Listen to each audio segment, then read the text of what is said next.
అంతకాంత నీ సతి అగ్నితప్తమైనది, నేను త్యాగమిచ్చి తాను నీలో లీనమైనది. ఆదిశక్తి ఆకృతి అద్రిజాత పార్వతి, తానువైన ప్రాణధవుని చెంతకు చేరుకున్నది.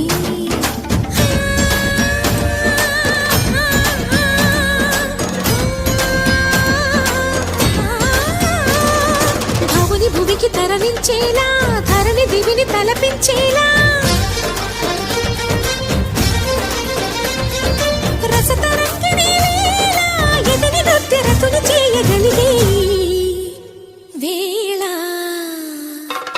భరత వేదముగా నిరత నాట్యముగా కదిలిన పదమిది ఈశా.